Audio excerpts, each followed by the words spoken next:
जंगल में दिवाली का त्योहार चल रहा था। कबूतर और काले कौवे की जंगल में अलग अलग दुकानें थी। दिवाली के मौके पर दोनों ने दुकान का सारा सामान भी रख लिया था। कालू कौवे का दिवाली का सामान बिल्कुल भी बेकार था। बिल्कुल सस्ता माल लाता और उसे सस्ते दाम में बेच देता। कबूतर हमेशा ईमानदारी से काम करता। दिवाली होती या होली, जब भी कोई त्योहार आए तो कबूतर अच्छी चीज़ें ही लेकर आता।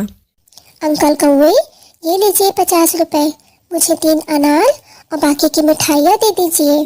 देता हूँ, ये लो 3 अनार और बाकी की मिठाइयाँ। और कुछ नहीं लोगे क्या? नहीं अंकल, मेरी मम्मा दूसरे जंगल से दिए और बाकी की चीजें ले आई है। वाह बेटा, तुम फटाके ले आए। बेटा थोड़ी दूर होके जलाना ये अनार। फिर सोनी चिड़िया एक अनार को आग लगाती है। मम्मा, इस अनार में से तो केवल धुआं ही निकल रहा है, तो दूसरा जला लो बेटा। फिर सोनी चिड़िया दूसरे अनार को भी सुरसुरी से आग लगाती है। फिर वो अनार भी थोड़ा धुआं निकलकर फुस हो जाता है। ये सामान कहाँ से लाए हो बेटा? मम्मा, कालू अंकल की दुकान से। फिर तो नहीं चलेंगे ये अनार। मैंने कहा था ना बेटा कि कबूतर अंकल की दुकान में जाना और सामान लाना। अब जाओ तुम खेलो और मिठाइयाँ भी ले जाओ, तुम अपने दोस्तों के साथ खा लेना। फिर सोनी चिड़िया मिठाई लेकर अपने दोस्त के घर चली जाती है। तोता चिड़िया अपने घर के बाहर बैठकर अनार जलाते रहता है। तभी सोनी चिड़िया वहाँ पे पहुँच जाती है। तोता चिड़िया सोनी चिड़िया से कहता है, देखो ना सोनी चिड़िया, मैं अनार जला रहा हूँ, बहुत ही अच्छा जलेगा। तभी सोनी चिड़िया देखती है और बहुत खुश हो जाती है। सोनी चिड़िया तोता चिड़िया से पूछती है कि तुमने ये अनार कहाँ से लिया था? तभी तोता चिड़िया कहता है, मैं कबूतर अंकल की दुकान से अनार लाया हूँ। फिर सोनी चिड़िया अपने अनार के बारे में बताती है कि मैंने कल कालू अंकल की दुकान से 3 अनार लिया था, मगर उसका एक भी अनार नहीं चला, बहुत ही बेकार सामान था। फिर एक दिन कालू कौवा और उसकी पत्नी आपस में बातें करते रहते हैं। तभी कालू कौवे की पत्नी कालू कौवे से कहती है कि आपका दुकान कैसा चल रहा है? हाँ, मेरा दुकान तो बहुत ही अच्छा चल रहा है और अच्छी कमाई भी हो रही है। फिर दूसरी चिड़िया उसके घर के बाहर आती है। तभी कालू कौवा और उसकी पत्नी बाहर निकलते हैं। दूसरी चिड़िया कहती है कि मेरी बेटी सोनी चिड़िया कल आपकी दुकान से 3 अनार लेके गई थी, उसमें से एक भी अनार नहीं चला। कालू कौवा कहता है, 50 रुपए में और क्या मिलेगा? पहाड़ों में बूढ़ी चील और उसकी 2 बेटियां रहती है। बूढ़ी चील बहुत बूढ़ी हो जाए रहती है और उसकी आखिरी इच्छा रहती है, वो अपनी बेटी से कहती है, लगता है ये दिवाली का त्योहार मेरा आखिरी त्योहार है। बेटी, मैं चाहती हूँ कि ये त्योहार बहुत धूमधाम से मनाए। तुम एक काम करो, तुम सामान लेके आ जाओ। तभी बूढ़ी चील की बेटी सामान लेने के लिए चली जाती है और वो कालू कौवे की दुकान में जाके बोलती है, अंकल, मुझे सारी चीजें थोड़ी थोड़ी दे दो। तभी कालू अंकल मन में सोचते हैं, अरे वाह, आज तो मुझे बड़ा ग्राहक मिला है।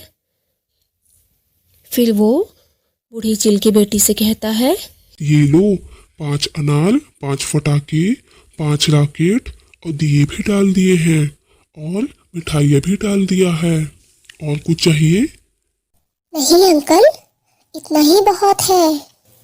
बूढ़ी माँ फिर अपनी बेटी से कहती है कि बेटी, एक अनार निकाल के चलाओ, मैं देखना चाहूंगी। फिर उसकी बेटी अनार निकालती है। फिर देखती है कि वो धुआं देखकर फुस हो जाता है। उतने में वो दूसरा अनार निकालती है। फिर उसका भी वही होता है। फिर रॉकेट निकालती है, रॉकेट भी नहीं चलता है। फिर बूढ़ी माँ समझ जाती है कि इसका तो सारा सामान ही खराब है। इसके बाद वो पूछती है कि तुम सामान कहाँ से लेके आई हो? फिर उसकी बेटी बोलती है, कालू अंकल की दुकान से लाई हूँ। बूढ़ी माँ बोलती है, उसे तो मजा चखाना ही पड़ेगा। तभी वो अपनी बेटी से कहती है, तुम कालू अंकल के घर पे जाना और उसे कहना कि मैं उसे इनाम देना चाहती हूँ। तभी उसकी बेटी कालू अंकल के घर जाती है और कहती है, अंकल, मेरी माँ को आपका सामान बहुत पसंद आया। वो आपको इनाम में खीर देना चाहती है, तो आप मेरे साथ चलिए। उस समय कालू कौवा नहीं रहता, उसकी पत्नी बाहर में रहती है। तो उसकी पत्नी कहती है कि सामान तो मैं ही लेके आई हूँ, तो मैं साथ में चलती हूँ।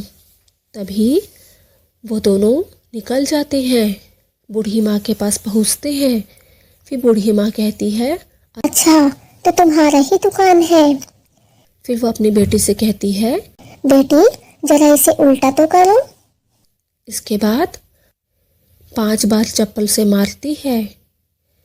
फिर उस कालू कौवे की पत्नी कहती है, ओई माँ, मुझे क्यों मार रही हो? मुझे बहुत दर्द हो रहा है। इसके बाद उसे छोड़ देते हैं। फिर वो वापस घर चली जाती है। कालू कौवा कहता है कि तुम कहाँ गई थी और तुमको इनाम में क्या मिला? तो फिर कालू कौवे की पत्नी सोचती है कि ये इनाम तो इसे भी मिलना चाहिए। इसके बाद कालू कौवे की पत्नी कहती है, मुझे इनाम में खीर मिला और तुम्हें भी बुलाया गया है। फिर कालू कौवा भी चला जाता है। फिर बूढ़ी माँ के पास जाके बोलता है, सामान तो मैंने ही बेचा है, तो वो इनाम तो मुझे भी मिलना चाहिए। तभी बूढ़ी माँ अपनी बेटी से कहती है। बेटी, जरा इसे उल्टा तो करो। इसके बाद बूढ़ी माँ 5 बार चप्पल से मारती है। इसके बाद कालू कौवा कहता है, हे भगवान, ये क्या कर रहे हो? मुझे क्यों मार रहे हो? तभी बूढ़ी माँ कहती है, दिवाली के इस पावन अवसर पर, इतने शुभ समय पर तुम खराब सामानें बेच रहे थे। ये है तुम्हारी सजा। आज के बाद तुम ऐसा कभी नहीं करोगे। इसके बाद कालू कौवा कहता है, हाँ, मैं ऐसा कभी नहीं करूँगा, मुझे माफ़ कर दो। इसके बाद वो माफ़ी मांगता है और घर चला जाता है। इस प्रकार यह कहानी यहाँ पे समाप्त होती है।